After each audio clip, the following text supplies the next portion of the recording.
ज्योतिरादित्य सिंधिया को मोदी सरकार में जगह मिली तो लोगों को लगा कि उन्हें मध्य प्रदेश में अच्छा काम करने का इनाम मिला है। लेकिन हम आपको 30 साल पहले की कहानी बताते हैं। एक वक्त में पिता माधवराव सिंधिया कैबिनेट मंत्री थे। अब पुत्र ज्योतिरादित्य सिंधिया भी मोदी सरकार में मंत्री बने हैं। साल बदला, पार्टी बदल गई, नेता बदल गए, लेकिन सिंधिया परिवार के लिए समय का पहिया पूरी तरह से घूमकर इतिहास को फिर से दोहराने लगा है। आप इस रिपोर्ट में समझेंगे।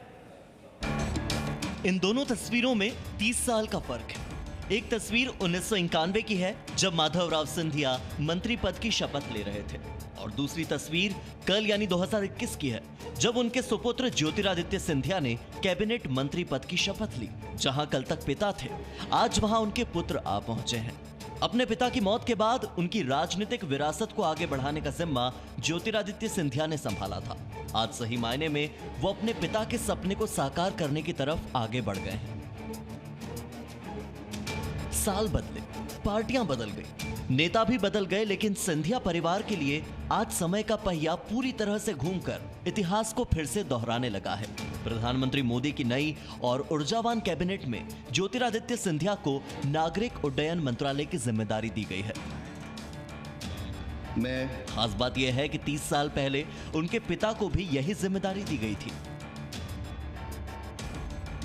माधवराव सिंधिया 1991 से 1993 तक नागरिक उड्डयन और पर्यटन मंत्री रहे थे। उन्होंने नरसिम्हा राव की सरकार में इस कार्यभार को संभाला था। अब ज्योतिरादित्य भी उसी नागरिक उड्डयन मंत्रालय की जिम्मेदारी संभालेंगे। इससे पहले कांग्रेस सरकार में भी वो कैबिनेट मंत्री रह चुके हैं। ग्वालियर के राजघराने से ताल्लुक रखने वाले सिंधिया 5वीं बार संसद पहुंचे हैं, लेकिन इस बार कांग्रेस नहीं बल्कि बीजेपी की तरफ से। ज्योतिरादित्य सिंधिया एक फायर ब्रांड नेता के तौर पर जाने जाते हैं। एक युवा चेहरा हैं जो नागरिक उड्डयन मंत्रालय को अपनी नई सोच से नई उड़ान दे सकते हैं। ज्योतिरादित्य ने पिछले साल 11 मार्च को कांग्रेस छोड़कर बीजेपी का दामन थामा था।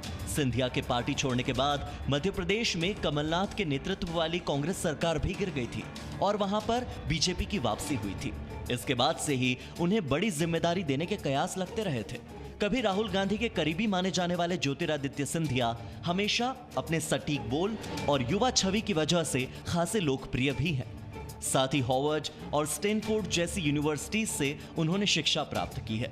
यही वजह है कि प्रधानमंत्री मोदी की टीम 2.0 में शामिल होकर देश के सपनों को नई उड़ान देने में ज्योतिरादित्य सिंधिया एक अहम किरदार अदा करेंगे। ईश्वर की शपथ लेता हूं। ब्यूरो रिपोर्ट, जी मीडिया। भारत के संविधान के प्रति Presenting B News app available on Google Play and App Store. Download it now.